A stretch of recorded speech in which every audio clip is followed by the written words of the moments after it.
This is Brent Richardson, and welcome to the Business Minutia Podcast, where our focus is on the details of business that are often passed over by traditional classes and leadership training. We focus on the stories of real people who have tried, failed, and learned through their experiences and are willing to share their lessons with others.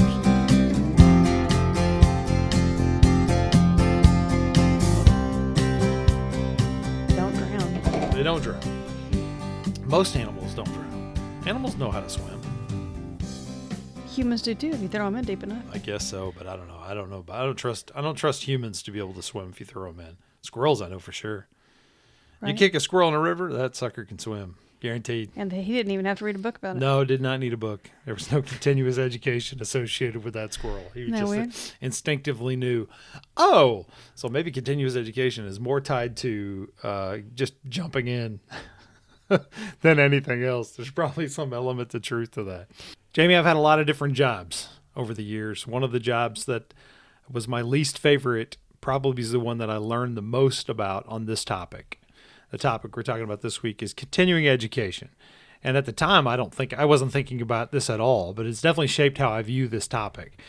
The job I'm talking about is I worked at a grocery store called Brookshire's. Brookshire's is a grocery store here in Texas that is really local to East Texas. And I worked at the big one. I worked at the main store in Tyler, Texas, where the head of the company shopped. Right. So they were hypersensitive to the shelves looking right and you behaving correctly and you talking to every person. And it taught me customer service. Oh, yeah. I learned a lot of... They are good about customer service. I went to work at Toys R Us after that, and I got some kudos and awards for my customer service.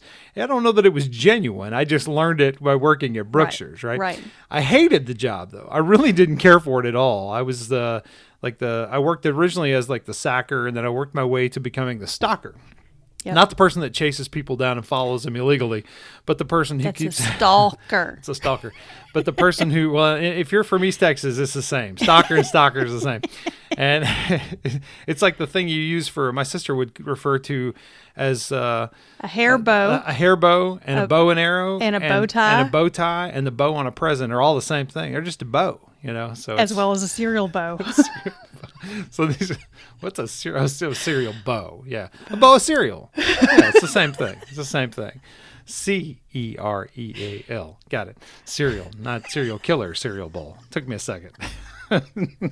So I had this job at this grocery store, and my job was to eventually I got promoted with no extra pay, which is a pretty good indicator that I should quit, and I did.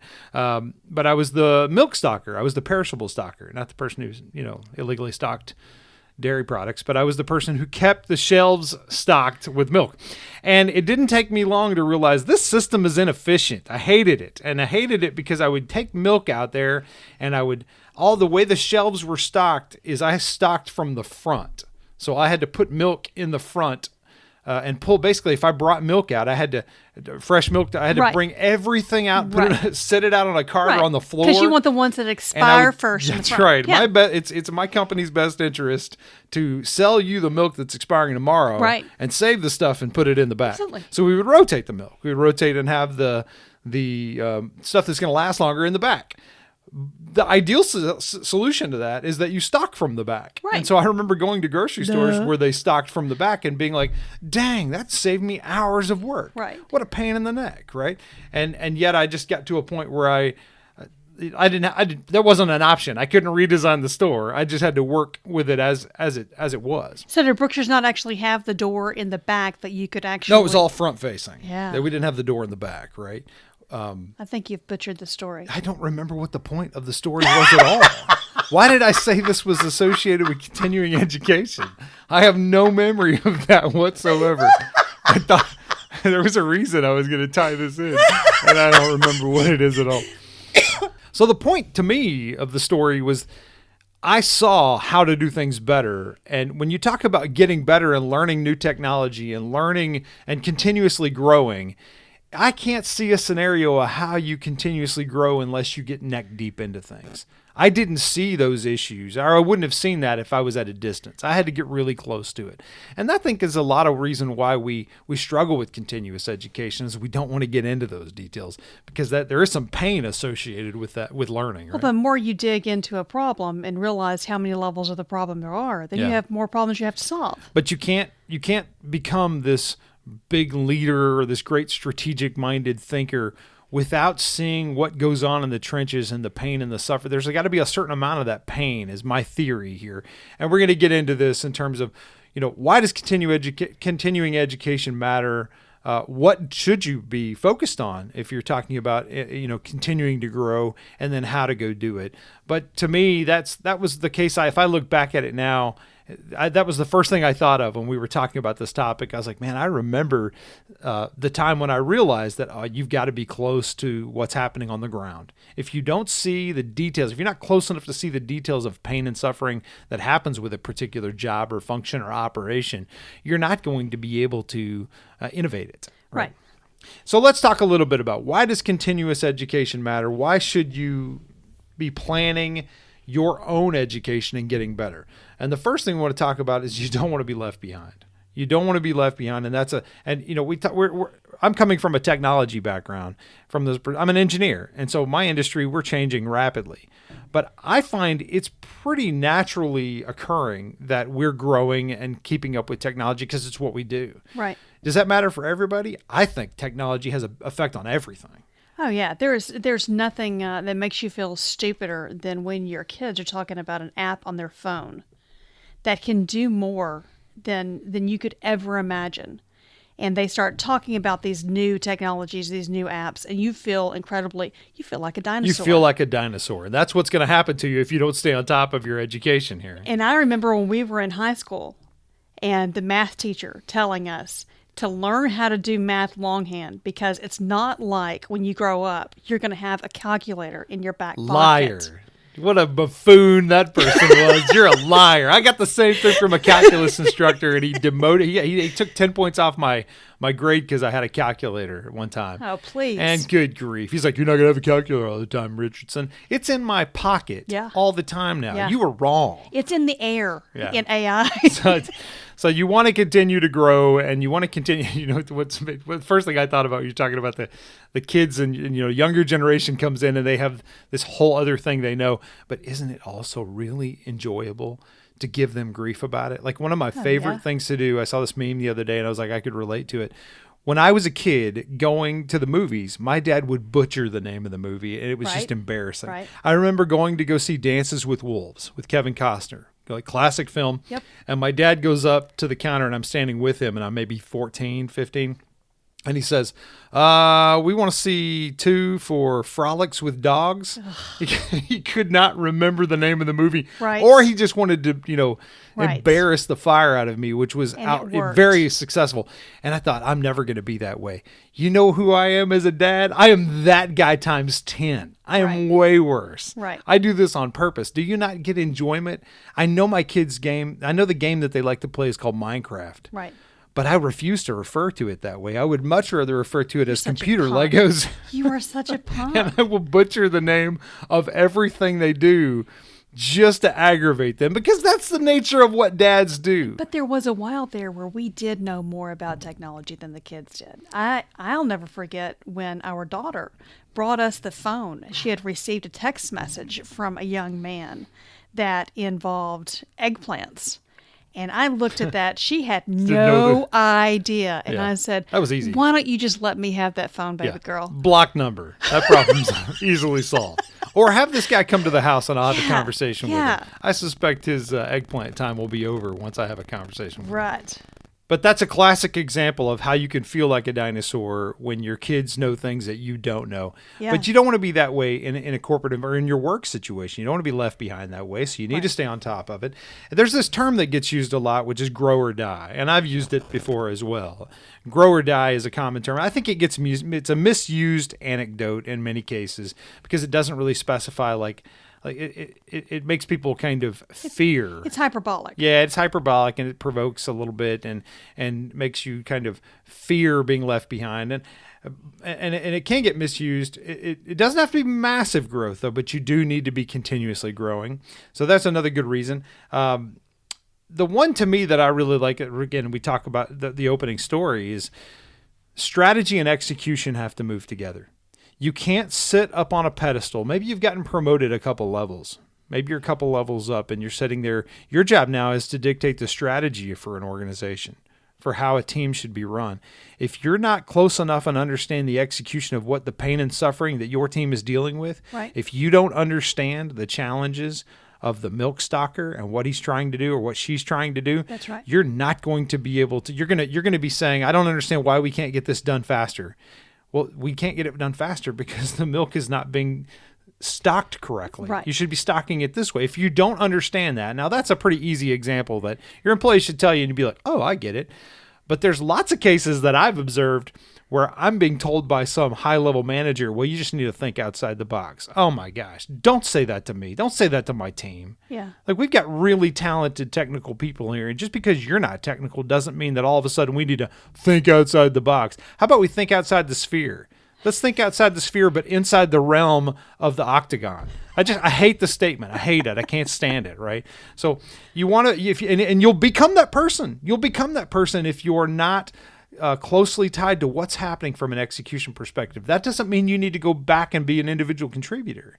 That means you just need to stay close enough or have connections to where you're relevant to what's happening, what's taking place. Right. The more disconnected you are from the problem, then it's hard to solve that problem. That's right. That's right. And so why? Because of these reasons. And then the last thing would be, if you want upward mobility, you're going to need to be able to continue to grow. Right. You're going to need to grow. And those are often, I think, self-awareness, self-reflection, leadership growth things, more so than they are any of the other kinds of technical learning. Right. And the bottom line reality on this is a new college grad is a whole lot cheaper than somebody with 20 years experience. Come with it. Yeah, that's where it comes down to. Unless you are proving your value of how much more the company has to pay you to be there. That's the reality. Then you are not going to last long. That is correct. You have got to bring value to your company or they will not keep you around. That's right. That's right.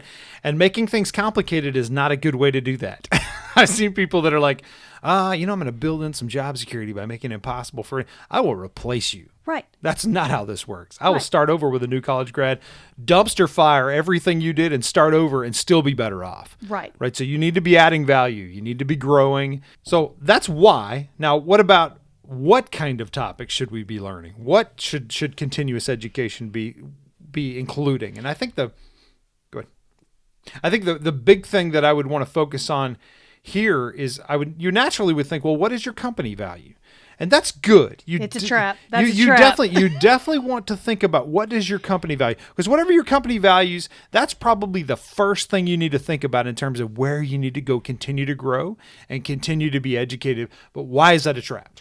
Because you need to know what your industry as a whole wants. Because if you are only doing what your company wants and your company isn't growing and your company isn't keeping up with the trends, guess who values you? Or what if they decide tomorrow that you're a dinosaur and they're done with you? Yeah. Right? You need to be looking at the overall industry and what the overall industry wants. Absolutely. I think, I've got plenty of great examples in my company. When I first started, they had me developing expertise on a piece of equipment, but it was all in-house. It was all in-house developed. Right. It wasn't, no one else in the industry was using any of that. Right. And I realized pretty quickly, I'm like, well, this is not something I can put on my resume that adds any value to me. Right. So I need to get off of this as fast as I can. And I did. I fled that and got away from it. And it was a great call. That piece of equipment is now gone. Right. And it's a dinosaur. And the experts are dinosaurs. Yeah. Right. So you need to think not just for your company. I think people who think just about what their company's valuing from an education perspective, they're really, you get yourself backed into a corner thinking that your company is looking out for your best interest. We've talked about this multiple times on the podcast.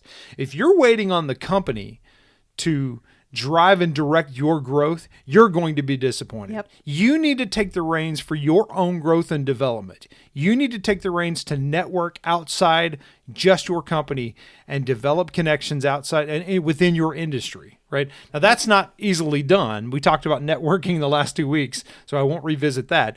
But you need to have this connection with what's going on industry-wise. What's the trend that's happening there? And we'll get into how in a second. So in addition to learning what your company values and what the industry values to dictate what your continuous education should look like, you also need to be learning things that are applicable and timely for you.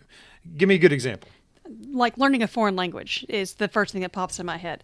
If I'm learning Spanish in high school and I'm not actually around anyone who speaks Spanish, it is going in one ear and out the other. If I am not using it on a daily basis, I'm not really getting it. And Absolutely. then when you do need it, you're not going to remember it. That's right, 100%. And when I send someone to technical training, the kind of technical training on pieces of equipment or things like that I've referred to in the previous example, these are things that may take a week to 2 weeks to learn.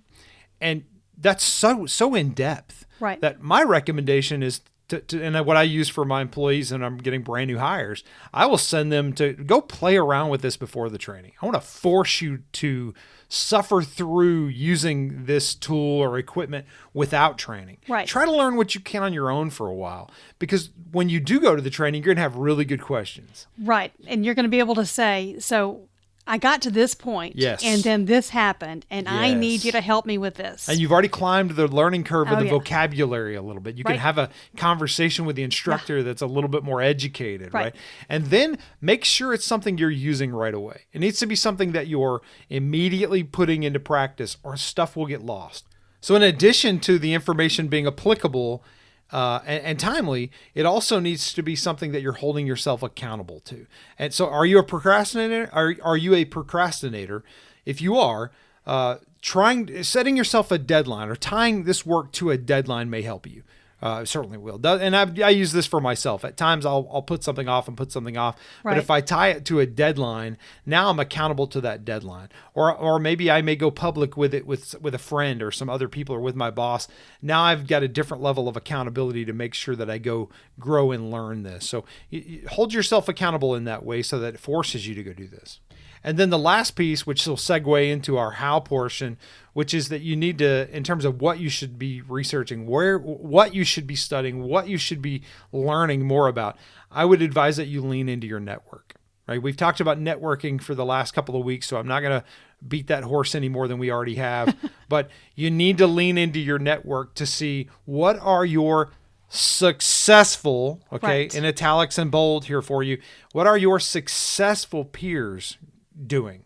And what are they learning? What are they learning? Where are the areas they're growing? What do they think is next? And what are they observing about the trends? Yeah. That's a great way to see. And I lean into this heavily to see where things are going, because, if I look at Reddit or, you pick your other, right, thing that's trendy, the stuff that I'm going to learn there may not have anything to do with what I need or what I want, but my peers will definitely be much more relevant. So I'll lean into them a lot more to see where are they growing, where are the areas that they're learning, what trends do they observe, right? So that's another good case for why you need to have a good network around you, right? So, and that segues really, really nicely into the how bucket, which is, okay, we talked about why it matters. We talked about what you need to go study.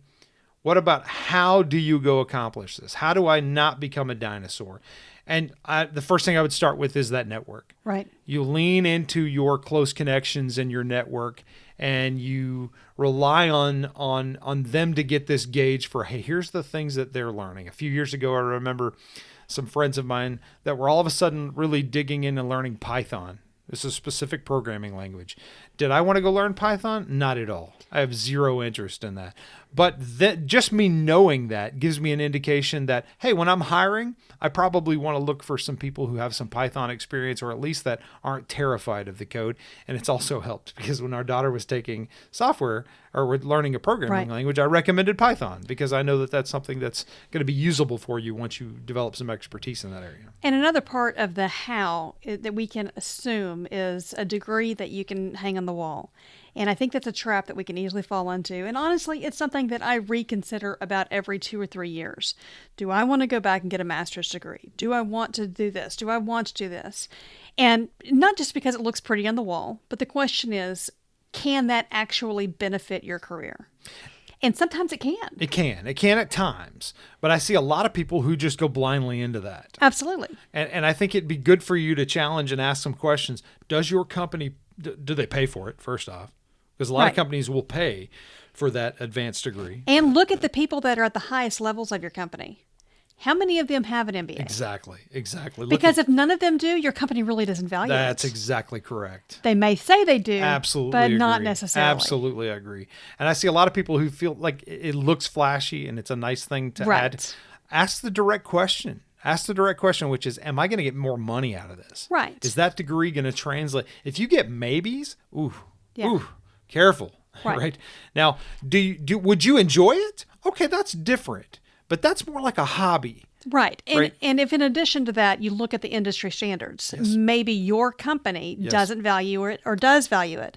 What about the rest of your industry? Hey, I have no qualms with someone getting an advanced degree that will help them with another position outside their company. If their existing company will pay for it, that's good strategy. Right. I have no qualms with that.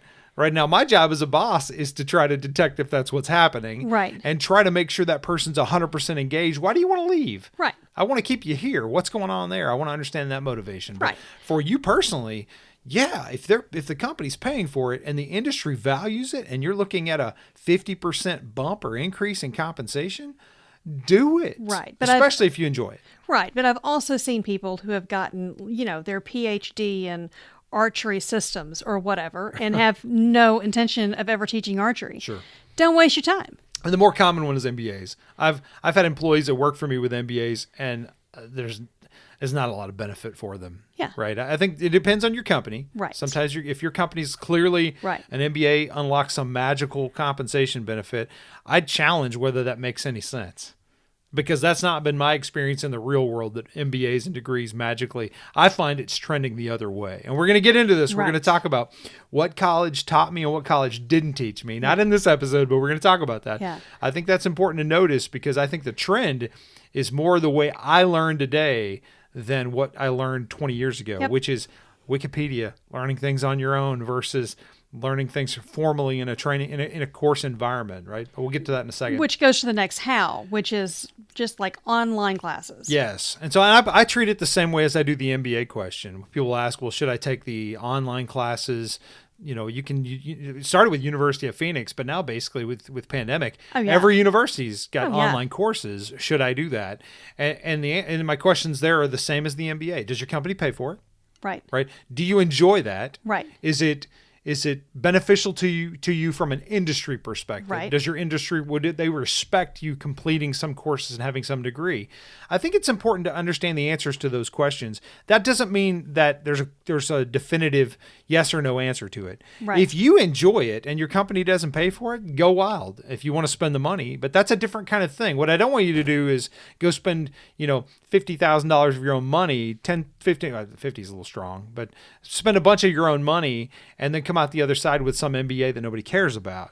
Now, you might choose to do that if you say, I don't care, I just enjoy it. Right. All right, tear it up, right? Go do that. You might think about just becoming a professor. Well, there are a lot of online classes. I'm always enrolled in an online class, but it's not for a degree program. It's something that I'm interested in learning. Yes. Right? Yes. So I will take online classes for software development and for website development and that kind of thing. A thing that will help me in my career. And those are paid courses that you're willing to pay for in exchange for learning something. But a lot of it's amazing how cheap you can get courses. Right.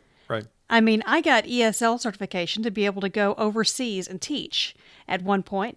And I mean, it was less than $100 to get this thing on the wall, right? Right. But then I've also taken courses in how to write a specific genre and how to build a website. Right. Just depending on what you needed at the time, right? Right. It was just kind of piecemeal. You grab the pieces that made sense. And that's great. But should you go do that just for your own, even if you don't want to do it? Like maybe there's lots of people that would say, I don't want to do that, Right. but I feel like I'm obligated to. You might do some research and find out for sure whether you're going to get value for that Right. company-wise, Absolutely. right? What about internal or intra courses that are Right. inside the company? A lot of companies will offer internal courses that you can, and training you can go take part in. Now, Brent, I don't know why you wouldn't take I advantage don't of either. that. I don't know why you wouldn't do that. Now, some of them are stupid. Some of them are just corny. I've been to, I've taken just about every internal training class that was available because there was a time where I was like, wait, I don't have to be in the office and I can go to that training class and I get free donuts. Let's do it. Yeah, and I hope this doesn't offend any of your listeners, but I remember a hat class. Which hat are you wearing? Which color hat? And it just drove me crazy. And it was like, you're juggling all these different hats. When you're in the office, you're wearing a red hat. And come on, man, that didn't really help me. Even the Myers-Briggs stuff, which is the common thing that people get Yeah, sent to. yep. Now we hear that Myers-Briggs is actually somewhat of a sham, right? That it was just kind of put together by a couple of people to make some money. And it worked. And it worked, man. People were talking about it for Right. years, all through the 90s. I was like, what's your Myers-Briggs? Are you ESFJ?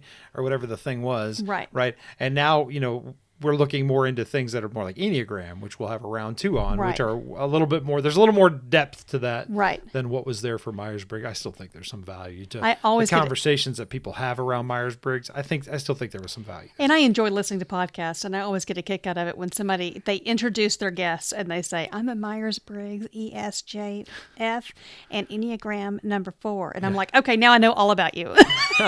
And I think I don't care. Would you open with a story, please? Right. Can you tell me about your stocking milk? I would prefer that than I would to hear about that stuff. But I do understand that there's value in it. My point is, for internal courses, yeah, there's some bad ones. I've had plenty of them that were really good. Right. Like they're well facilitated too. We have some really good courses where I work, and every company may be a little bit different. But I don't know why you wouldn't take this. I guess there's probably some cases where, the natural answer is I don't have time. Okay, we have a separate problem. Right. If you don't have time to grow, Right. something's wrong with your time management. Yeah, you need to look at your schedule. Something's wrong with your schedule. Something's out of whack. You need to readjust your schedule. If you don't have time for a morning class or a one-day class to go learn, something's broken. You need to Right. reevaluate. Something's not right. And then let's get to the part that when you talk about how, let's focus. This is my method. Okay. Everybody's different. These other items are the things that we cover that are really good for all kinds of people. Here's my method. Wikipedia and YouTube. Right. I use these like crazy. I Yeah. had somebody ask me, how did you learn how to make cutting boards? Because I started making a few cutting boards just to have fun. And now my son's running a business with it. You can go check out his website. Check out our Instagram page. And I've linked it there. But it's AK22 Woodworking. And you can see his woodworking site. And he's selling cutting boards if you want to buy a cutting board. And somebody asked me, how'd you learn how to do that stuff? Was your dad a woodworker? No, I didn't do any of that stuff. I just had an interest. I just went and learned, and I watched a few YouTube videos, and I went, I can do that too. And your son's the same way because he sat there and watched you. And then Yeah. he said, Dad, can I? Well, he just wants to do whatever I'm Yeah. doing. But he actually does enjoy it, and so he got involved in it to the point now where I don't make the boards. He does. Right. I just supervise. I don't let him. Make sure you didn't cut a finger off. I don't let him use a table saw. That would be catastrophic to have to run him to the emergency room. So I stay out there and make sure when he's using the power tools, Right. that he's using it correctly and he's not in danger. But that's for me. I do a lot of Wikipedia, a lot of YouTube. There's so much free content. I really feel like this is revolutionizing what college does, what the value of I agree. college is, I agree. especially with the increase. The college cost is so much different than when Yep. you and I went. I think when we came out of college, it was just expected that everybody went, but it's different now. It's Well, very and I different. remember when so many of the kids ended up coming home to distance learn, homeschool, whatever, during the pandemic. Moms and dads are now having to learn how to do new math, and they're having to learn how to do all the stuff they haven't done in so long. Yeah. Here is the trick that I have learned from homeschooling. I don't remember half the stuff that I am teaching my kids, but you know what? They still have to learn it. For them to learn it, I have to relearn it. And I'm not reading that textbook to reteach myself. I'm amazed by it. YouTube is amazing. Yes, I'm amazed. I'll walk in we've known it, but maybe our listeners don't know. You and I have been together for a long time. Long time. For folk, we're not very old, but at the same time, we were married at 19, or I Yeah. was. So we've known each other for a long time. Yeah. Through college, through high school. We knew each other as I was the math guy, you were the English person. Right. Right. And so that's how we always were. So And now I now am to teaching watch our you kids teach my kids geometry the blows Pythagorean my mind. right? They're asking me, Dad, do you ever use Pythagorean theorem? And immediately, this is probably an inappropriate story we can cut out later, but I remember as a kid learning Pythagorean theorem in high school and asking, I was in a grocery store and I asked my dad, because I just thought this stuff is no application. Nobody ever uses it. Right. And I was in a grocery store. We were in the I remember this. We were in the vegetable section, and I go, Dad, do you ever use Pythagorean theorem? And he goes, what'd you call me? And the guy stocking vegetables was laughing so hard he had to go to the back room. And so now when my kids were learning it, now I was doing some woodworking in the shop that required Pythagorean theorem. Right. Of all things, I had to actually use this thing to calculate the distance for Right. an angled pipe. And I gave it as an example for the kids. So, hey, here's a practical example of why you need here's an application you need to know. Right. There was zero appreciation for my education of them. They Right. much prefer your education for some reason. I'm short and sweet. You give them here's the bare minimum. And I'm like, let me give you the 30-minute story. And they're like, I'm done with this. I'm so past it. Can we move on, please? Can I just check the box, Dad? Exactly. But Wikipedia and YouTube, these are really, really valuable for me. In fact, for me, my continuous education process probably looks like this. It's about 25% listening and observing to trends.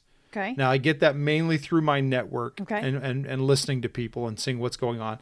And then about half of my research, then about 50% of my time is research on whether it's Wikipedia or some kind of free research. Right. I can get majority of the basic information.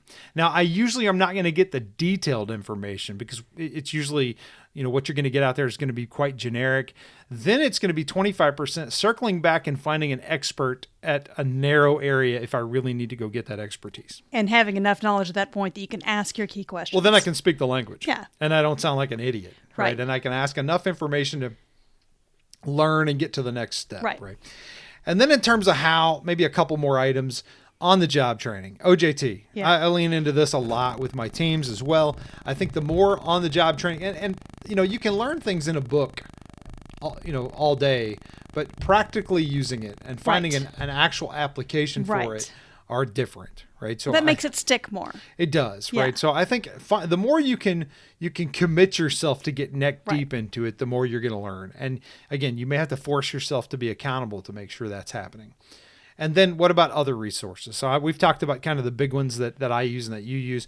But in addition, you got podcasts. Yeah. There's lots of good podcasts so you Yep. can listen and learn. Again, if you're not putting it into practice, you may not retain it. Right. But there's a lot of high-level learning that you can get from different podcasts that are out there. There's lots of good ones that are available. Books.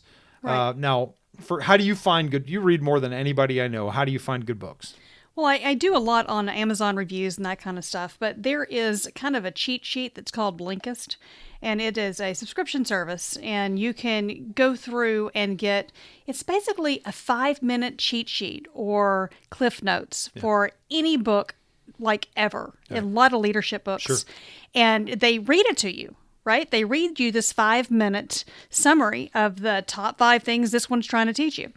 Now, the point of that is if you really loved it, then that book may be worth your time. Sure. And if you didn't really love it, you have enough knowledge that you can have a conversation over coffee with someone. Yeah, right? and the majority of the cases that I find because my company also offers like a version of this you don't have to pay for, Right. where you can see the synopsis of a book. Yes. And you can get in, you can consume the Right. material very fast. Right. I think they even have audio versions that you can go do. Right. These are probably available and you don't even know it. Right. That's very valuable. You can get a Cliff Note version of something. Most of them I read, I go, I'm glad I didn't read that. Right. But Right. what's nice is if somebody says, have you ever heard of the 4-Hour Work Sure. Week? You can say, I haven't actually read it, but my understanding is the book's about this, this, this, and this. Yep, that's right. And my referrals for books come from people I know. Yeah. And it's hit and miss even then, but it's usually way better.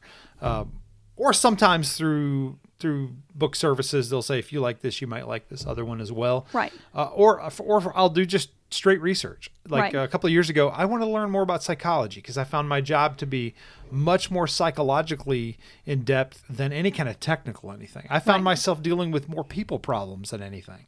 And so I said, well, I think if I'm going to get, it was because we talked about this on podcasts. It was through us watching the Mafia movie. We were watching some Mafia movie. I'm trying to remember what the name of that Mafia movie, Sopranos. We're watching Yeah. Sopranos, and I was kind of jealous of Tony Soprano learning all of what he Right. was learning from a psychiatrist, and I decided, you know what, I'm gonna go see a psychiatrist. I didn't, but I probably should. Right. They tell me I'm pretty messed up, but I probably learned something about myself, and that triggered me I want to do some research on psychology. Right. Who's an expert in this type of in these types of books? And I came across that the result came across Brene Brown. Right. Brene Brown's books are incredible. They're amazing. Yeah. She's great. Right. Yeah. Well, another way that you can do it is kind of combining all of these tools and listening to an author who had written a book that is being interviewed on a podcast. Sure. Because then in that conversation, you're going to understand whether the book is worth your time and That's right. investment or if y'all are completely not aligned. That's a great example. So podcasts have led me to books. Yes. Right. So Malcolm Gladwell was on Joe Rogan's podcast one time, and I was like, this guy's pretty sharp. I read his Right. book and I go, oh my goodness. Right. Malcolm Gladwell's books are really good. Right. Right. Was it Talking with Strangers was really good, and there's one about outliers. Right. There's a couple of different good ones. So there's all kinds of different ways. And so referral is big for me. Right. And I'll learn a lot from those cases. Right. And you can listen to a podcast when you're doing your workout or driving to work or, Yeah. doing work around the house. Yes. I hate reading. And so commuting actually gave me an opportunity to do audiobooks. Right. And so 2018, I consumed more books that year than I had probably my entire life. Yeah. Yeah. Because I was commuting so much and I was listening to all kinds of things. Yep. That's all gone now, right? So I'm having to do it while I'm on the treadmill or some Right. other way. Right. But find ways to go get it in parallel. That's Right. another really good piece of advice to give to people. So we've covered the why, we've covered the what, we've covered a little bit of the how. Interested to hear from you folks. What are the tips and tricks that you might have to continuing to grow and not become a dinosaur? Don't be stagnant. Don't be stagnant. Grow or die. You believe that? Not the way you say it. It's quite parabolic, right, or hyperbolic, but it's maybe a little shock value, as I'm prone to, but still good. You don't want to be left behind. Technology's everywhere. You need to continuously be growing. If you can get in front of that technology and be a driver of it instead of being in a defensive position, that's even better. Right. Have a good week, folks.